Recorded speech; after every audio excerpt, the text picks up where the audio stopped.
Hola, hola, buenos días. Soy el abogado Juan Alana Quiroga y esto es Abogados en Línea. Tal y como lo habíamos señalado, el día de hoy, sábado, a las 10 de la mañana, estamos vía la página del Ilustre Colegio de Abogados de Piura para conversar con un conocido abogado piurano, el doctor Luis Arana Águila. Él es un abogado del estudio M. López Abogados, con quien trataremos el tema atenuación de la pena por responsabilidad restringida en los delitos de violación de la libertad sexual. Doctor Luis Arana Águila, bienvenido usted a Abogados en Línea. Gracias, Juan, por la invitación a toda tu audiencia. Soy el abogado Luis Arana Águila, egresado de la Universidad Nacional de Piura, con maestría concluida también en la Universidad Nacional de Piura, encargado del área penal del estudio jurídico M. López Abogado. Y en esta oportunidad vamos a tratar pues, este tema de responsabilidad restringida en los delitos de violación sexual. Espero podamos pues, brindar una información que sea útil para nuestros oyentes y abogados litigantes en general.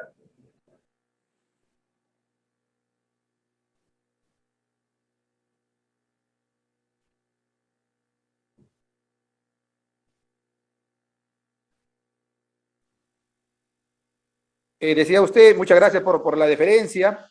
Yo lo sigo mucho, precisamente, el doctor Emeraldo López García, con él hemos compartido claustros universitarios allá empezando el 2000. Y bueno, me alegra en verdad conocer y saber que ustedes también están haciendo un impulso precisamente en el compromiso que tienen con la colectividad particularmente y la comunidad académica, en el sentido de que ustedes tienen programas no sé si similares a abogados en línea, pero en verdad cumplen un rol muy importante. Y en eso he tenido pues la oportunidad también de verlo algunas entrevistas con su persona.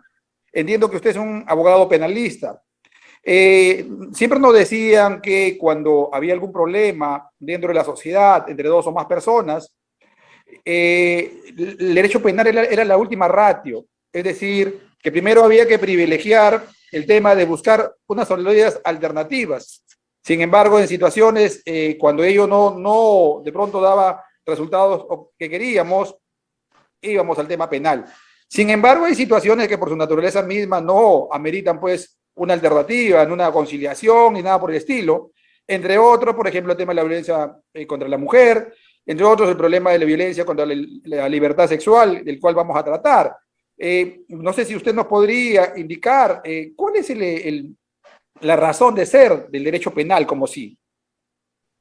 Bien, el derecho penal, tal como lo establece el artículo 4 del título preliminar del Código Penal, que regula el principio de legalidad, la pena requiere de la lesión o puesta en peligro del bien jurídico. Entonces partimos de ese punto. Para que el derecho penal se active, se requiere de una lesión al bien jurídico protegido. Y no se trata de cualquier bien jurídico, sino de bienes jurídicos de mayor relevancia. Podemos citar, por ejemplo, bien jurídico del patrimonio, la libertad sexual, ¿no? La dignidad humana. Entonces, como bien lo mencionaba Juan, no solo el principio de última ratio, sino también de mínima intervención en el derecho penal. El derecho penal va a regular aquellas conductas, digamos, más lesivas al orden social y de manera relativa, de manera colindante con los bienes jurídicos que permiten que el ser humano se desarrolle dentro de la sociedad, ¿no? Entonces, teniendo siempre en cuenta ese aspecto, ¿no? Bienes jurídicos de mayor relevancia social. Hay conductas que pueden ser no éticas o que afectan quizá la moral, pero por su trascendencia no llegan a ser consideradas delito. Por ejemplo, yo siempre utilizo el tema de la prostitución, no es en sí, no infringe un bien jurídico protegido que requiera relevancia penal. Igual el consumo de drogas en determinadas cantidades, ¿no? Tampoco no constituiría delito. Y muchas otras conductas que socialmente no pueden ser aceptadas o son mal vistas. Pero no llegan a ser coberturadas dentro del ámbito penal.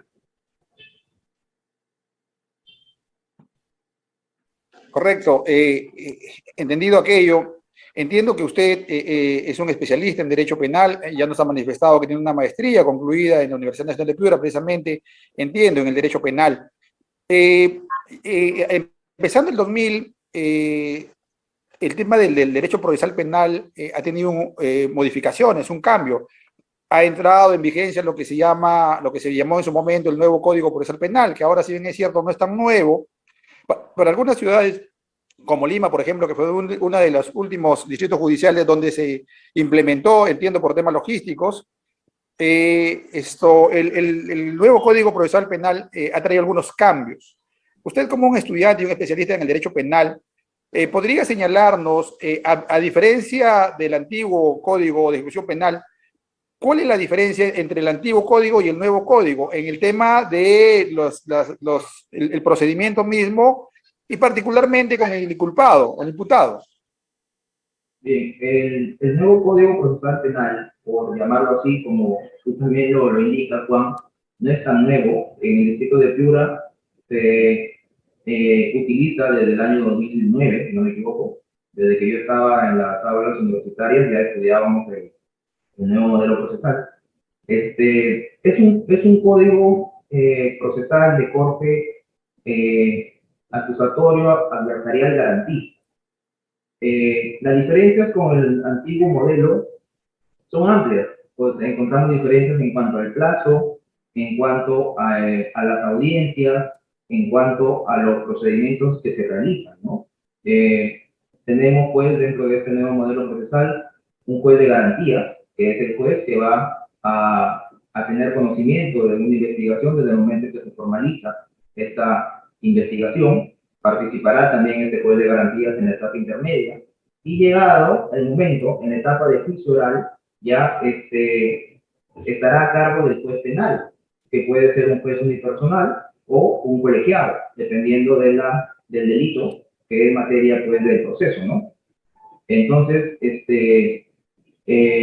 las instituciones procesales también, terminación anticipada, conclusión anticipada, los procesos que regula el nuevo modelo procesal, proceso inmediato, acusación directa, tenemos, pues, una serie de circunstancias que han dado lugar a este modelo procesal, que, como ya se mencionó, en la etapa, pues, de juicio oral, va a prevalecer los principios de inmediación, moralidad, publicidad, contradicción.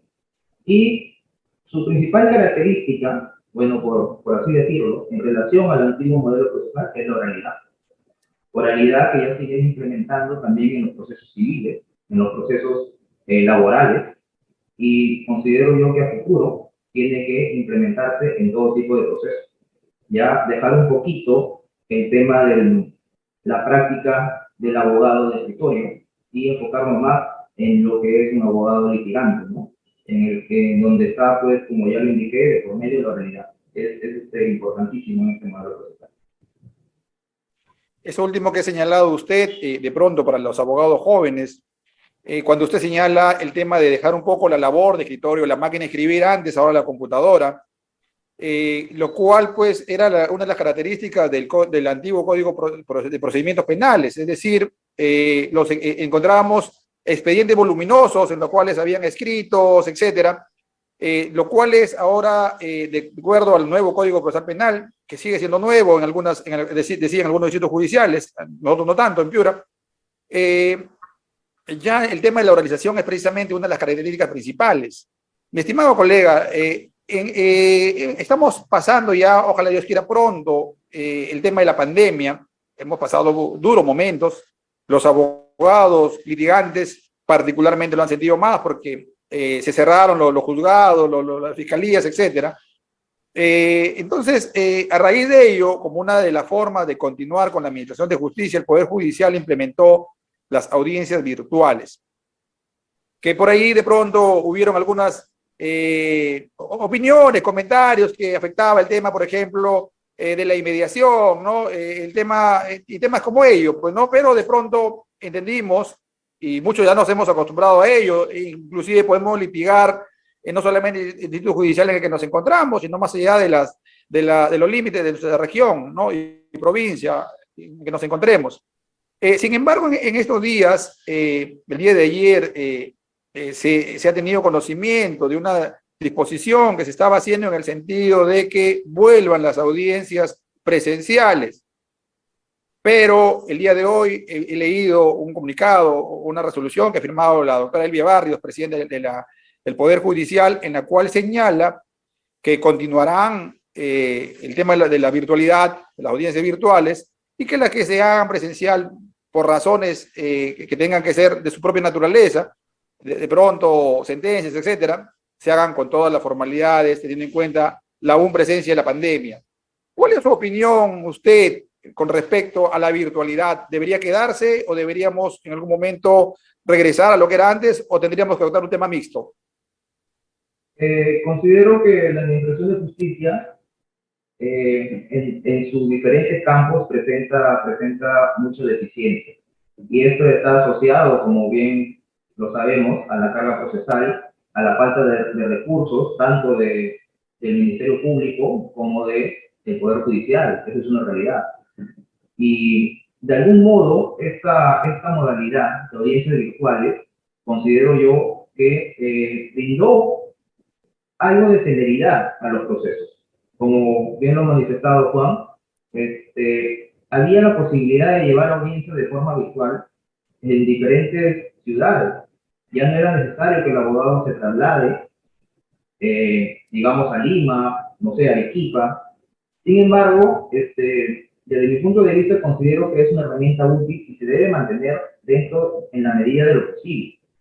Habrán audiencias, habrán casos en los cuales es necesaria la presencia del abogado por la aplicación del principio de inmediación, es necesaria la presencia de los órganos de prueba, ya sean testigos, peritos, pero en la medida de lo posible en que se pueda seguir utilizando estas audiencias virtuales, creo que contribuye a la administración de justicia.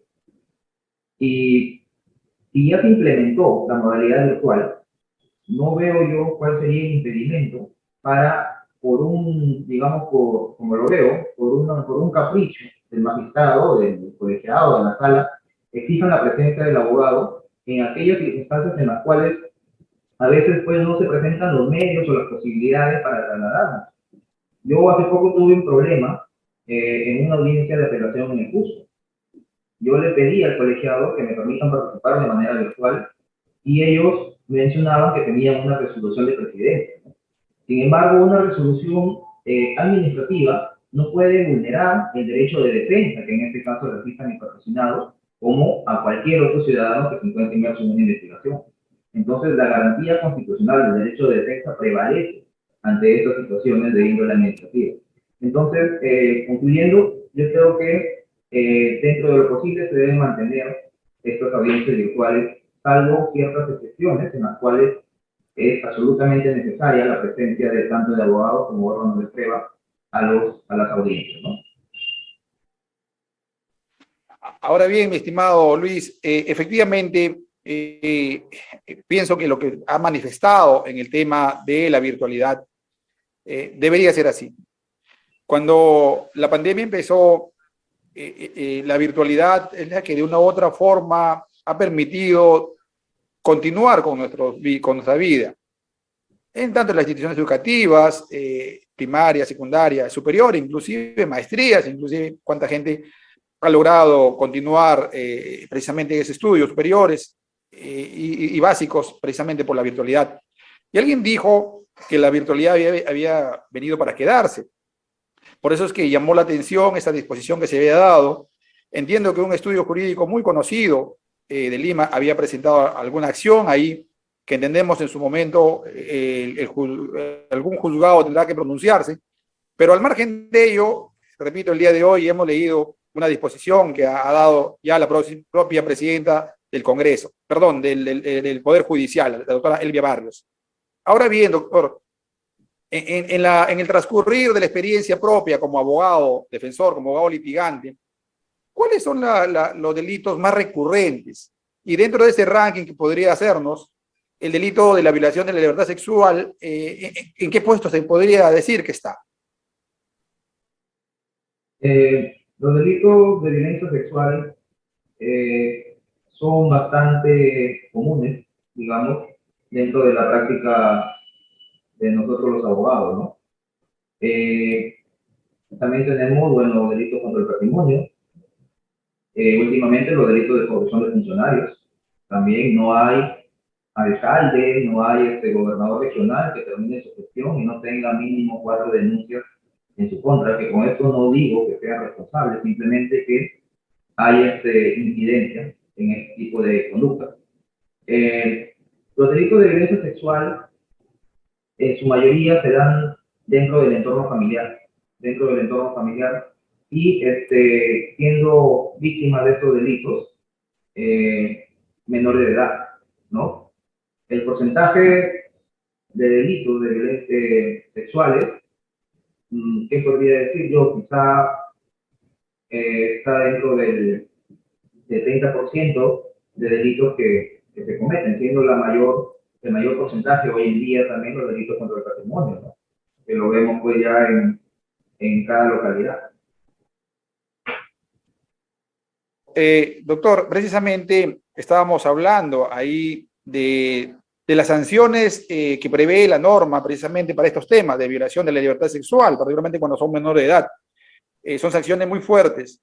¿Podría usted precisarnos ahí cuáles son los rangos y cuáles son las condiciones que se consideran para decidir cuál podría ser la sanción que corresponde a alguien que haya violentado a una menor de edad, teniendo en cuenta que entre 14 a 18 a más años se considera algunos temas y más abajo también me parece que son más fuertes y más duras las sanciones? Así es, Juan.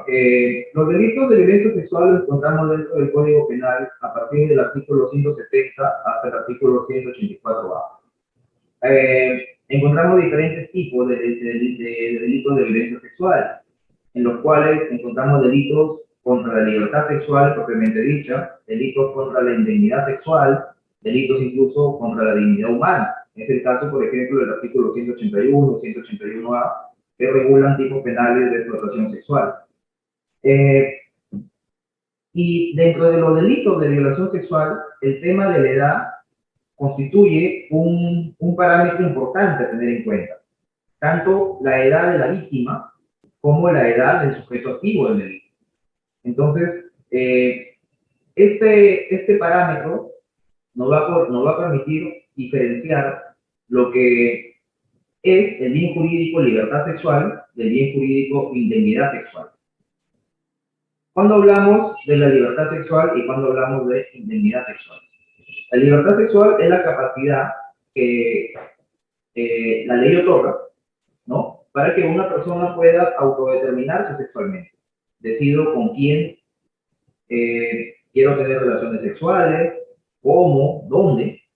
Y la indemnidad sexual está relacionada a la intangibilidad, la preservación de la sexualidad de aquella persona que aún no alcanza esa capacidad de ejercicio. ¿Y cuál es el límite etario? Lo establece la norma en atención a 14 años de edad.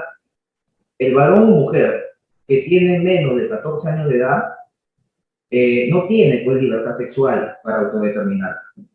Cualquier consentimiento que esta persona menor de 14 años de edad, brinde, será tomado como no válido. La persona, el varón o mujer, que tiene más de 14 años de edad, la ley ya reconoce esta autodeterminación sexual. Es decir, que una señorita de 15 años de edad que determina tener relaciones sexuales consentidas con una persona mayor de edad no se presentaría un supuesto de violencia sexual.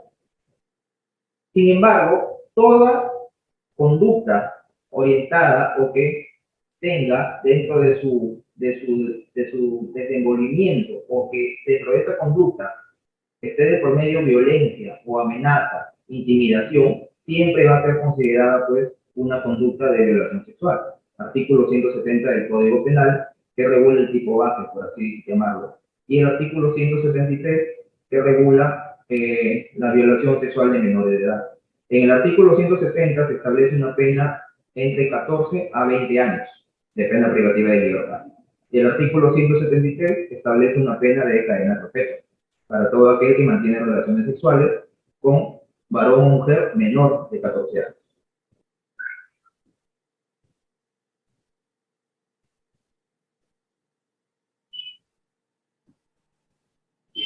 Correcto, mi estimado Luis. Quería ahí también que me señales algo. Ya nos ha señalado cuáles son las penas que prevé la norma. Sin embargo, lo que conocemos un poco el Código Penal señala agravantes y señala atenuantes. ¿Podrías incidirnos en aquellos, por favor? Claro, el tema que nos convoca en esta oportunidad trata sobre la responsabilidad restringida. Y la responsabilidad restringida la encontramos en el artículo 22 del Código Penal. Entonces, cuando nosotros analizamos una conducta, ya sea una acción u omisión, a efectos de determinar si esta conducta constituye o no un delito, tenemos que calificar las tres categorías del delito, partiendo por ese punto, ¿no? La tipicidad, la antitipicidad y la culpabilidad. Si la conducta cumple estas tres categorías, estaríamos hablando de una conducta delictiva. Cuando hablamos de culpabilidad, tenemos que traer a colación inmediatamente el tema de la imputabilidad. Entonces, cuando un sujeto es imputable, digamos, de sanción penal, ¿no? Y esto nos remite al artículo 20 del Código Penal. El artículo 20 contempla las causales de eximentes de responsabilidad penal. Es una lista de más de 10 causas que se eximen de responsabilidad penal, pero para efectos prácticos vamos a utilizar solo el inciso 1 e inciso 2 del artículo 20. El inciso 1 señala que está exento de responsabilidad penal, es decir, que es inimputable aquella persona que presenta anomalías psíquicas, entre otras causales, ¿no? Pero para efectos prácticos nos quedamos con anomalías psíquicas. Y el inciso 2 del artículo 20, que es inimputable el menor de 18 años. Entonces, tomamos como punto de referencia 18 años de edad.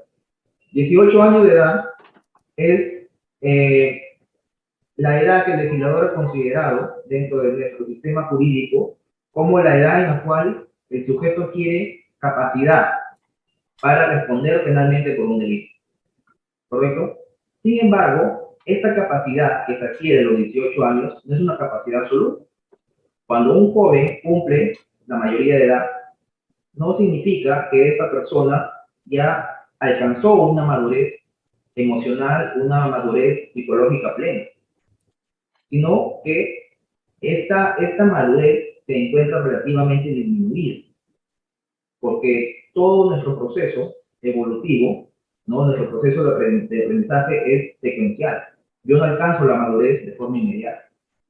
¿Y cuál es este límite para alcanzar esa capacidad plena? El legislador también lo ha establecido, que está entre los 18 años a 21 años. Y esa es la responsabilidad restringida a la cual hace alusión el artículo 22. Es decir, ¿qué pasa con aquella persona, aquel joven, que a los 19 años comete un delito? Como la ley ha señalado, como la ley ha dejado establecido, este joven de 19 años no tiene aún, yo no digo que no sea responsable, es responsable, partimos por ahí, va a recibir una sanción penal, ¿no? Es lo que conocemos como delincuentes, jóvenes delincuentes.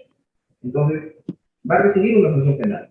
Pero esta sanción penal tiene que ser, se tiene que reducir prudencialmente por debajo del mínimo, en atención a su edad, en atención, si bien es cierto, tiene autodeterminación, tiene autocontrol, pero esta autodeterminación se encuentra disminuida relativamente.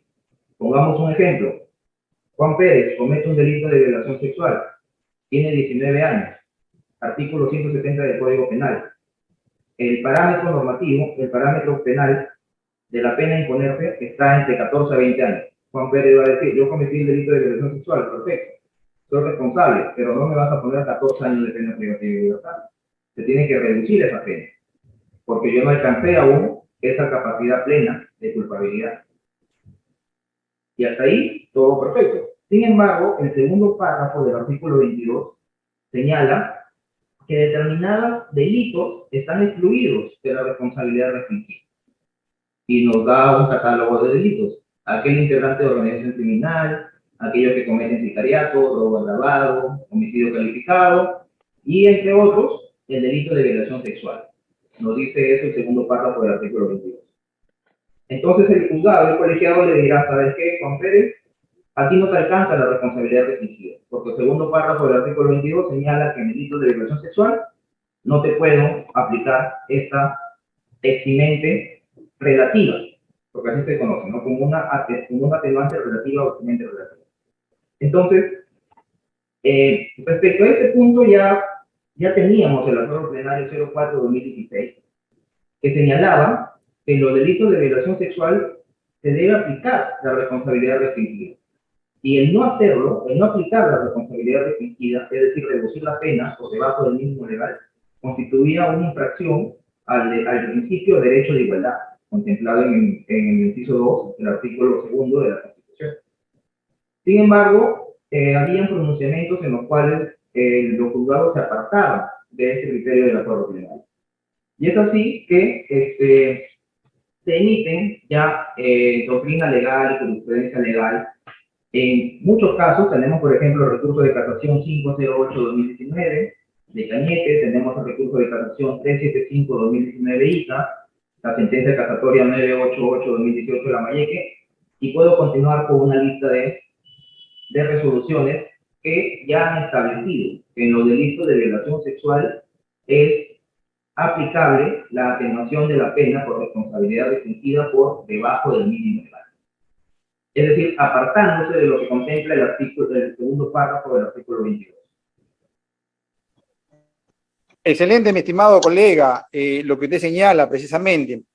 He escuchado que usted ha mencionado a casaciones, y eso me hace recordar en nuestras épocas universitarias, los colegas y los jóvenes estudiantes de Derecho lo darán la razón, cuando hablan de la fuente del derecho, naturalmente la ley, la jurisprudencia, que son casos similares, casos que ya se han ventilado dentro del procedimiento en el Poder Judicial, la doctrina, lo que escriben los autores respecto a tal o cual tema, y el tema de la costumbre.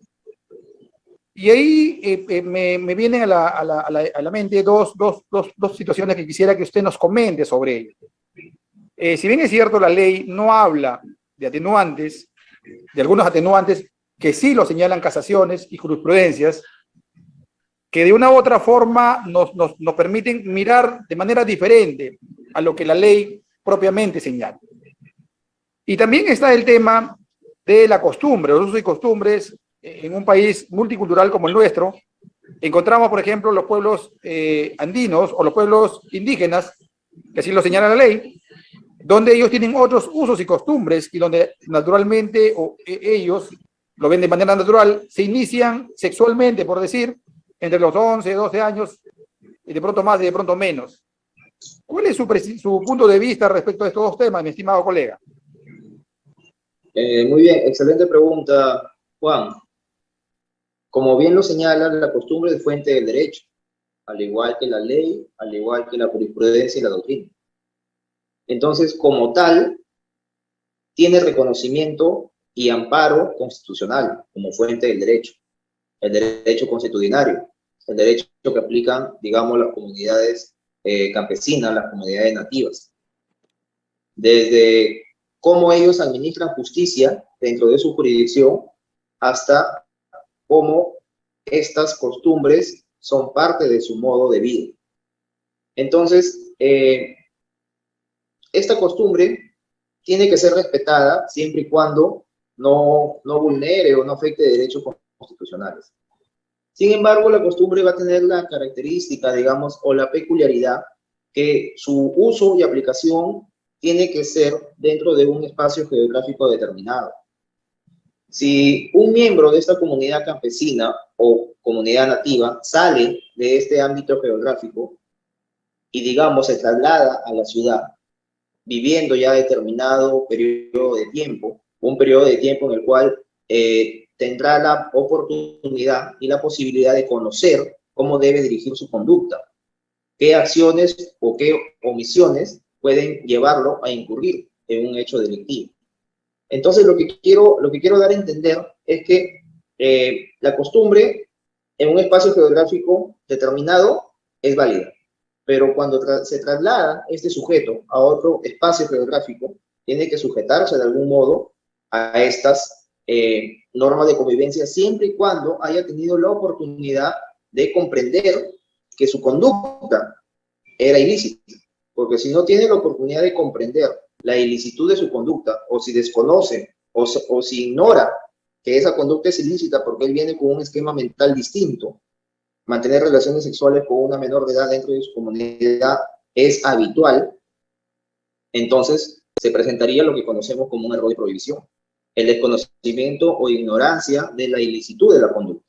Entonces, por ello, la importancia de cada caso ser analizado en específico, porque cada caso tiene sus particularidades, cada caso tiene sus circunstancias, ya sea que lo van a dotar de diferentes circunstancias, sean atenuantes, o de algún modo lo eximirán de responsabilidad, ¿no? Entonces, es importante tener en cuenta también esos aspectos.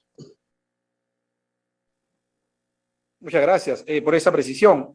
Efectivamente, el día de hoy estamos conversando con el doctor Luis Arana Águila. Él es abogado del estudio jurídico M. López Abogados de la ciudad de Piura. Finalmente, mi estimado colega, sabemos que usted es un especialista en el derecho, en particular el derecho penal, y particularmente el derecho penal en idéntica forma que de pronto otra rama de derecho, de una u otra forma ve el tema de los proyectos de vida de las personas, de los clientes que a usted acuden. Sin embargo, dentro de la rama de derecho específicamente, estamos hablando de libertades, ¿no? En ese sentido, ¿cuál sería su mensaje de pronto que usted le haría a los jóvenes universitarios y jóvenes colegas que de pronto ven a la especialización en el derecho penal como el camino que ellos quieren seguir?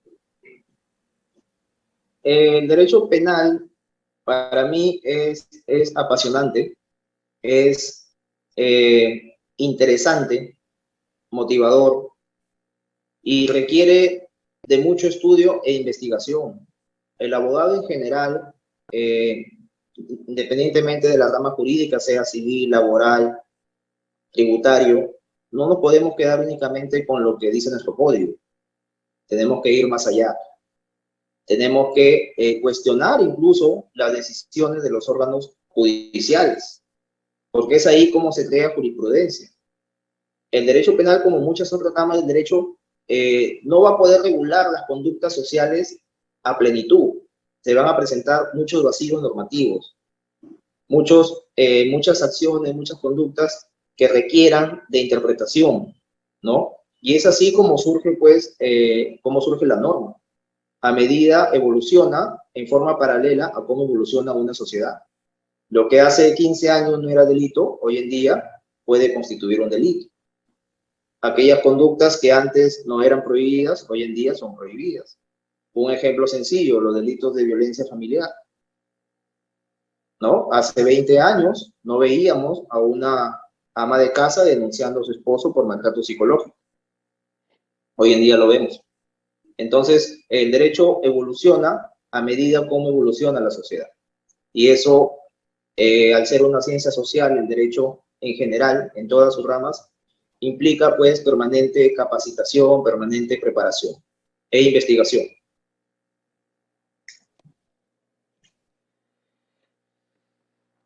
Muy amable, mi estimado colega. En verdad, para nosotros ha sido un gusto tenerlo hoy día en Abogados en Línea. Ojalá podamos tenerlo más adelante para otros tópicos, precisamente el tema penal, que seguramente serán de interés de toda nuestra colectividad. Para todos nuestros amables oyentes, señalarles e invitarles el próximo sábado a las 10 de la mañana para una entrevista con un invitado del talento de nuestro querido colega, el doctor Luis Arana Águila, que ha estado con nosotros. Muy amable, colega. Hasta la próxima. Gracias, Juan. Un saludo a tu audiencia. Gracias. Gracias.